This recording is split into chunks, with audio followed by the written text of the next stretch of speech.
The Vatican says no, inside the power struggle over Gaza's future. There is a moment in every major geopolitical story where the details stop being abstract, where the diplomatic language and the press releases fall away, and what you're left with is something raw, something real, something that tells you everything about the world we actually live in, as opposed to the world we pretend to live in. This is one of those moments. The Vatican, the smallest sovereign state on the planet, a country with no army, no GDP to speak of, no oil reserves, no military alliances, just told the most powerful man in the world, no, no thank you, Mr. President, we will not be joining your peace council. And in that single word, in that quiet, careful, deeply deliberate refusal, there is an entire universe of meaning. There is history, there is theology, there is geopolitics. There is a battle over who gets to decide what justice looks like in the rubble of Gaza, and who gets to control the money, the narrative, and the future of an entire people. So let's go inside this story, not the surface version, not the 3-paragraph news brief. Let's pull this thing apart and understand what is actually happening, because if you care about the Middle East, if you care about international law, if you care about the church, if you care about power, this story is for you. Let's start with what the Peace Council actually is, because before you can understand why the Vatican refused to join it, you need to understand what they were being asked to join. In January of 2026, the Trump administration announced the creation of something called the Peace Council, a new multilateral body with one primary mandate, managing the reconstruction of Gaza after the war between Israel and Hamas. Nearly 20 countries gathered in Davos, Switzerland, for the initial charter signing ceremony. Presidents, prime ministers, senior government officials, representatives from Latin America, Europe, the Middle East, Central Asia, Southeast Asia, all showing up to put their names on something that the White House was billing as a landmark achievement. The symbolism was enormous. Davos is the annual gathering place of the global elite, the World Economic Forum, the place where world leaders and billionaires and power brokers come together to shape the direction of the planet. Launching the Peace Council, there was a deliberate statement. This is a serious initiative, backed by serious people, with serious money behind it. And the money is serious. By the time Sunday rolled around, Trump was already announcing that council members had collectively committed more than $5 billion in aid for Gaza. $5 billion. That number alone should make you stop and think about the scale of what we're talking about. Gaza has been devastated. The infrastructure, the hospitals, the schools, the homes.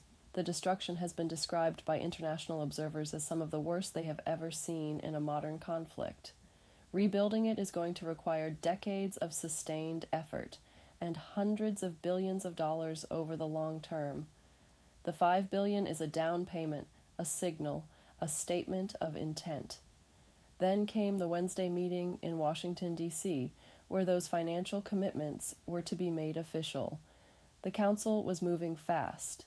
The machinery of reconstruction was being built in real time. Israel, notably, joined the council just days before Prime Minister Benjamin Netanyahu's visit to the White House, a timing that was certainly not accidental, a diplomatic gesture that signaled alignment between Jerusalem and Washington on the path forward for Gaza. Russia was invited, Belarus was invited, France, Germany, Vietnam, Finland, Ukraine, Ireland, Greece, China.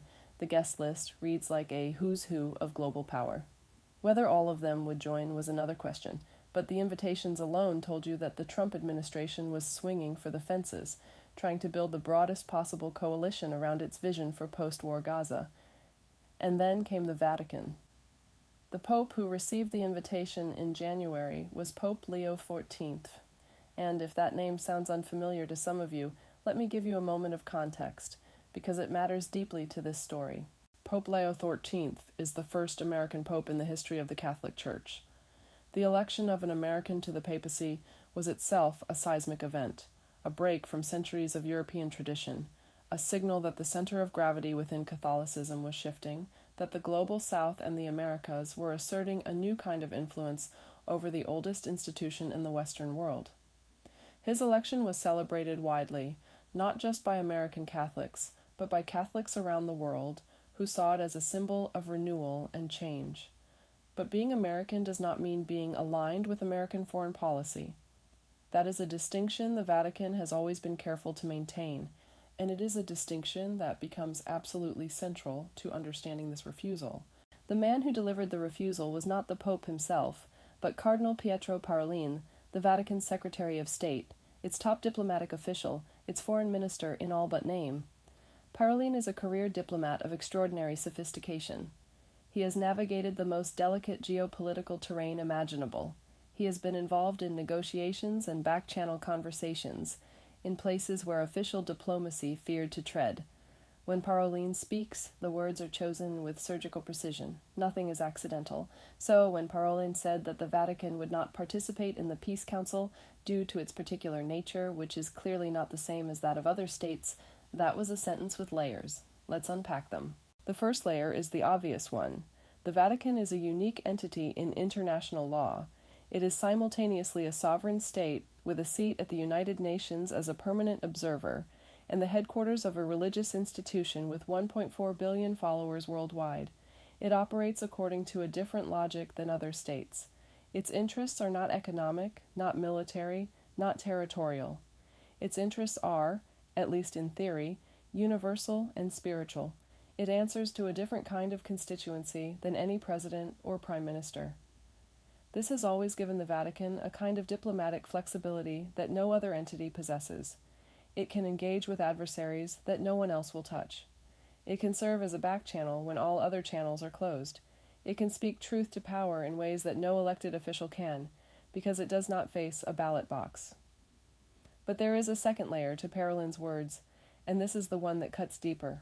The Vatican did not just decline, it expressed concern. Parolin said there were critical points that would require explanations. He said there were crucial problems still to be resolved.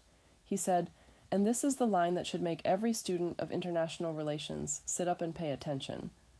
One of the concerns is that, at the international level, it should be the United Nations above all that manages these crisis situations. Read that again. The Vatican is not just saying, we're a special case, we don't join these kinds of bodies. The Vatican is saying, we have substantive concerns about this initiative. We have questions that have not been answered, and we believe that the right institution to manage the reconstruction of Gaza is the United Nations, not a council created by the United States of America. That is not a diplomatic footnote. That is a fundamental challenge to the entire premise of the Peace Council. Because what Parolin is implicitly saying is this: the United Nations is the legitimate, internationally recognized body for managing global crises. It was built for exactly this purpose. It has the legal frameworks, the institutional memory, the neutrality, or at least the aspiration to neutrality, that a crisis like Gaza demands.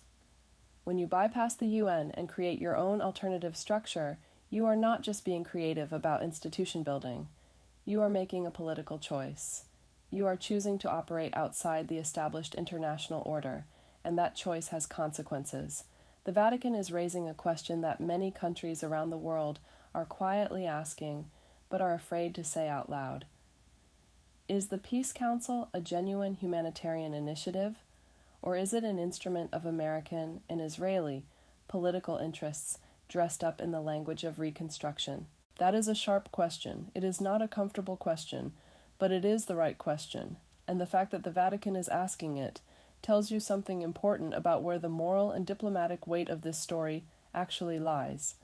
Poland said no, Italy said no, and the Italian refusal is particularly significant, given that Italy is home to the Vatican, that the geographic and cultural proximity between Rome and the Holy See is centuries deep. Italian Prime Minister Giorgia Meloni, despite being a staunchly pro-American conservative, declined to join the Council. When Italy and the Vatican are both declining an American invitation on the same day, you are looking at a genuine diplomatic rupture, not a footnote. And here is where you need to think about what this means for the broader international coalition that the Trump administration is trying to build. Reconstruction of Gaza is not a technical problem. It is not just a matter of money and logistics, though those are enormous challenges. It is fundamentally a political problem, because you cannot rebuild a territory without deciding who governs it. You cannot build schools without deciding what will be taught in them. You cannot build hospitals without deciding who will staff them and who will control access to medicine. Every act of reconstruction is an act of political construction. Every dollar spent is a political statement. So, when the Vatican, Italy, Poland, and others decline to join the Peace Council, they are not just opting out of a humanitarian initiative. They are refusing to lend their legitimacy to a particular political vision of what Gaza's future should look like. And that refusal matters, because legitimacy is not just about legal frameworks. It is about moral authority, about the perception of fairness and justice, about whether the people of Gaza and the broader Arab and Muslim world will see the reconstruction effort as genuine or as occupation by other means. The Vatican, more than almost any other institution in the world, understands the relationship between legitimacy and long-term peace. It has watched empires rise and fall. It has watched colonial projects that began with the best of intentions collapse into resentment and violence. It knows that sustainable peace requires not just money and infrastructure, but justice, and that justice requires a process that the people affected by it can believe in. When Parolin says the UN should be managing this, he is not being naive about the UN's limitations. The Vatican knows perfectly well that the UN Security Council is dysfunctional, that it is paralyzed by vetoes, that it has failed in Gaza and in Syria and in countless other crises. But his point is about principle, not just about capability. The principle is that international crises require international solutions. Solutions built through legitimate multilateral processes, not bilateral deals struck between Washington and Jerusalem and a collection of invited partners. Now let's talk about something that the news coverage largely glosses over, but that I think is actually the deepest dimension of this story. The Catholic Church has a complicated and often painful history with the Middle East. It has relationships with Christian communities across the region, in Palestine, in Lebanon, in Egypt, in Syria, in Iraq, communities that are among the oldest in the world, that trace their roots to the earliest centuries of Christianity, that have survived invasion and conquest and persecution across 2 millennia. These communities are small and they are vulnerable, and they look to Rome for protection and advocacy. In Gaza and the broader Palestinian territories, those Christian communities are tiny, a few thousand people in a land of millions, but they are there, and the Church has not forgotten them. When Pope Francis was alive, he spoke repeatedly and passionately about the suffering of the Palestinian people. He called for ceasefires. He called for humanitarian corridors. He called for an end to the siege. His phone calls with the parish priest of the Holy Family Church in Gaza, one of the last functioning Catholic communities in the territory, became a kind of symbol of pastoral solidarity in the face of horror. Pope Leo XIV has inherited that responsibility, and whatever his American identity might suggest about his natural political sympathies, his role as Pope demands that he think first about the universal Church, about the suffering of those most vulnerable, about the long-term interests of peace and justice in the region, not about any particular nation's foreign policy agenda. When the Vatican declines to join the Peace Council, it is also sending a message to those tiny, fragile Christian communities in Palestine. We have not forgotten you. We are not going to put our stamp of approval on a process that you do not trust. That does not include your voice. That was not designed with your interests at its center. There is one more dimension to this story that deserves serious attention, and it is the most uncomfortable one. The Peace Council was announced while Gaza was still in rubble, while the bodies were still being counted, while families were still searching for missing children in collapsed buildings, while international courts were still considering accusations of war crimes and potential genocide. The International Court of Justice, the International Criminal Court. These bodies were not consulted about the Peace Council. Their processes were not integrated into its design. The accountability questions, who did what, who bears responsibility for civilian deaths, who ordered what operations and when, none of that is addressed by a Reconstruction Council. None of that is resolved by $5 billion in pledges. And the Vatican, which has spoken consistently about the need for accountability as a foundation for genuine peace, is aware of this gap. You cannot build a just peace on a foundation of unresolved injustice. You cannot ask the survivors to accept a new future without first acknowledging what was done to them in the past. That is not how human beings work. That is not how communities heal. That is not how peace endures. The Vatican's refusal is, at one level, a refusal to pretend that this has been resolved, to pretend that by announcing a Reconstruction Council and pledging money, the moral and legal dimensions of this conflict have been adequately addressed. They have not. And the Vatican, whatever its limitations and its own complicated history, is one of the few institutions left in the world with the moral standing and the institutional courage to say so. So where does this leave us? The Peace Council will proceed. It has money, it has members, it has the backing of the most powerful government in the world. Whether it succeeds will depend on dozens of variables that no one can fully predict.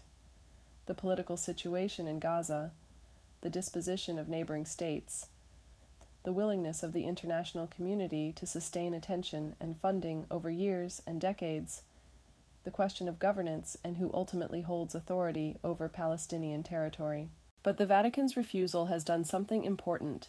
It has opened a space for legitimate questions about legitimacy, about process, about accountability, about the relationship between reconstruction and justice, that might otherwise have been smothered under the weight of momentum and money and political ambition. The Vatican does not always get it right. No institution does. But in this moment, on this question, it is asking exactly the right things. It is insisting that the world slow down for just a moment, look carefully at what is being built, ask who it serves and who it excludes, and make sure that the foundation being laid is one that can actually hold the weight of peace. That is not a small thing. In a world moving very fast, in a crisis defined by suffering and urgency and enormous geopolitical stakes, the willingness to pause and ask hard questions is itself an act of moral courage. The Vatican said no, and in saying no, it said something the rest of the world desperately needed to hear.